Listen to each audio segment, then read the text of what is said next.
بسم اللہ الرحمن الرحیم۔ السلام علیکم ورحمۃ اللہ وبرکاتہ۔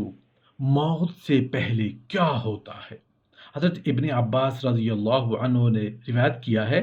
کہ نبی کریم صلی اللہ علیہ وآلہ وسلم نے فرمایا، جب تک کوئی آدمی اپنا مقام جنت یا دوزخ میں نہ دیکھ لے تب تک وہ دنیا سے رخصت نہیں ہوتا۔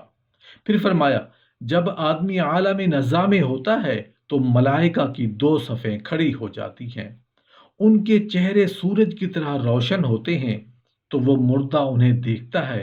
اور کوئی نہیں دیکھ سکتا، اگرچہ تم یہی سمجھتے ہو کہ مردہ تمہاری جانب دیکھتا ہے۔ حضرت عائشہ رضی اللہ عنہ روایت کرتی ہیں کہ نبی کریم صلی اللہ علیہ وآلہ وسلم کا ارشاد ہے کہ موت کے وقت مومن فرشتوں کو اپنی آنکھوں سے دیکھتا ہے۔ وہ فرشتے کہتے ہیں، اگر تمہاری خواہش دنیا میں رہنے کی ہو تو ہم تمہیں دنیا میں رہنے دیں۔ مومن کہتا ہے، نہیں نہیں، میں دنیا میں رہنا نہیں چاہتا، مجھے تو خدا کے ہاں لے چلو۔ اور کافر سے جب یہی بات کہی جاتی ہے تو وہ خواہش کرتا ہے کہ اگر دنیا میں واپس چلا جاؤں تو نیک عمل کروں۔ حضرت علامہ ابن قیم رحمۃ اللہ علیہ نے بیان کیا کہ اللہ تعالیٰ نے 3 گھر بنائے ہیں، پہلا دنیا، دوسرا برزخ اور تیسرا گھر دار القرار۔ ہر گھر کے لیے الگ الگ امور مخصوص فرما دیے ہیں اور ہر ایک کے لیے مخصوص احکام ہیں۔ دنیا کے احکام بدن پر وارد ہوتے ہیں اور روح بدن کی تابع قرار دی گئی ہے۔ یہی وجہ ہے کہ شریعت کے احکام اعضائے ظاہری سے تعلق رکھتے ہیں اور اسی پر کفر اسلام کا حکم لگایا جاتا ہے، اور برزخ کے جو احکام ہیں وہ روحوں پر وارد ہوتے ہیں اور بدنوں کو اس کے تابع کیا گیا ہے، جس طرح دنیا کے اندر روحیں بدنوں کی تابع ہیں اور بدنوں کی راحت و کلفت کے روحوں کو بھی راحت و کلفت ہوتی ہے، اور بدن میں ثواب و عذاب کے اسباب سے تعلق رکھتے ہیں۔ مرتے وقت فرشتوں کو دیکھ کر آدمی کی زبان بند ہو جاتی ہے تو 4 فرشتے اس کے پاس آتے ہیں اور سلام کرتے ہیں۔ پہلا فرشتہ سلام کرنے کے بعد کہتا ہے، اے اللہ کے بندے، میں تیرے رزق پر موکل تھا، میں تمام زمین پر تلاش کر آیا ہوں، مجھے تیرے رزق کا لقمہ کہیں نہیں ملا۔ اس کے بعد دوسرا فرشتہ سلام کے بعد کہتا ہے، میں تیرے پانی پر موکل تھا، میں تمام زمین پر تلاش کر آیا ہوں، مگر تیرے نصیب کا ایک قطرہ پانی مجھے نہیں ملا۔ تیسرا فرشتہ کہتا ہے کہ میں تیری سانس پر موکل تھا، مگر اب زمین پر کہیں بھی ایک سانس نظر نہیں آیا۔ پھر چوتھا فرشتہ کہتا ہے کہ میں تیری عمر پر موکل تھا، اب زمین پر تیری عمر کا کوئی حصہ موجود نہیں۔ اس کے بعد نامہ اعمال اس کو دکھاتے ہیں، اس وقت میت کی آنکھوں سے آنسو جاری ہو جاتے ہیں، وہ دائیں بائیں دیکھتا ہے اور نامہ اعمال پڑھنے سے ڈرتا ہے۔ اس کے بعد ملک الموت اس کی روح قبض کر لیتے ہیں۔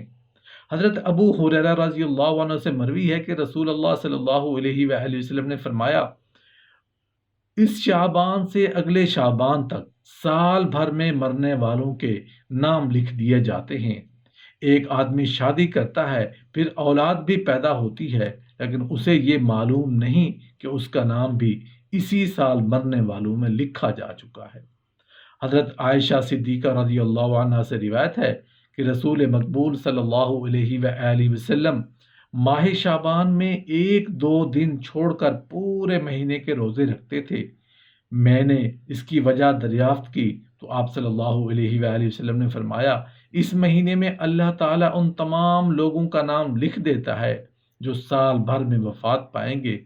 اس لیے میری خواہش ہے کہ جب مرنے والوں کی فہرست میں شامل کیا جاؤں تو روزہ کی حالت میں ہوں۔ حضرت عطا بن یسار رضی اللہ عنہ بیان کرتے ہیں کہ شعبان کی 15ویں رات ملک الموت کو ایک صحیفہ دیا جاتا ہے اور حکم ہوتا ہے کہ جن لوگوں کے نام اس صحیفے میں درج ہیں ان کی روحیں قبض کرو۔ لوگ باغ لگاتے ہیں، شادیاں کرتے ہیں، مکانات تعمیر کرتے ہیں، حالانکہ ان کا نام بھی مرنے والوں کی فہرست میں لکھا جا چکا ہوتا ہے۔ رسول اللہ صلی اللہ علیہ وآلہ وسلم نے فرمایا، شعبان کی 15ویں رات کو اللہ تعالی ملک الموت کی طرف ایک وحی نازل کرتا ہے جس میں یہ حکم ہوتا ہے کہ فلاں فلاں اشخاص کی روحیں اس سال قبض کر لو۔ حضرت حنظلہ بن اسود رضی اللہ عنہ کا بیان ہے کہ میرا ایک غلام تھا، جب وہ مرنے کے قریب ہوا تو اس نے یہ عجیب حرکت شروع کی کہ ایک بار منہ ڈھانکتا اور پھر منہ کھولتا تھا۔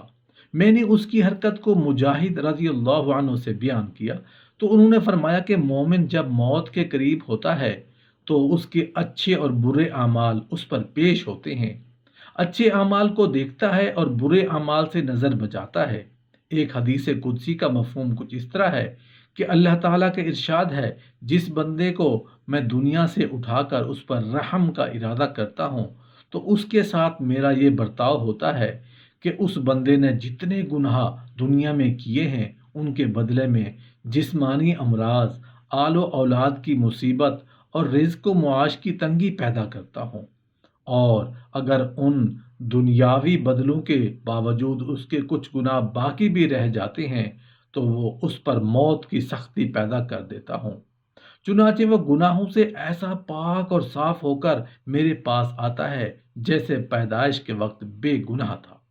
قسم ہے میری عزت کی، جب میں کسی بندے کو دنیا سے اٹھا کر عذاب دینا چاہتا ہوں تو اس کی ہر نیکی کی جزا دنیا ہی میں دے دیتا ہوں، جسمانی صحت، رزق میں کشادگی اور عیش میں فراوانی پیدا کر دیتا ہوں۔ اگر ان سب کے باوجود اس بندے کی کچھ نیکیاں باقی رہ جاتی ہیں تو ان کا بدلہ اس طرح چکا دیتا ہوں کہ اس پر موت کو آسان کر دیتا ہوں۔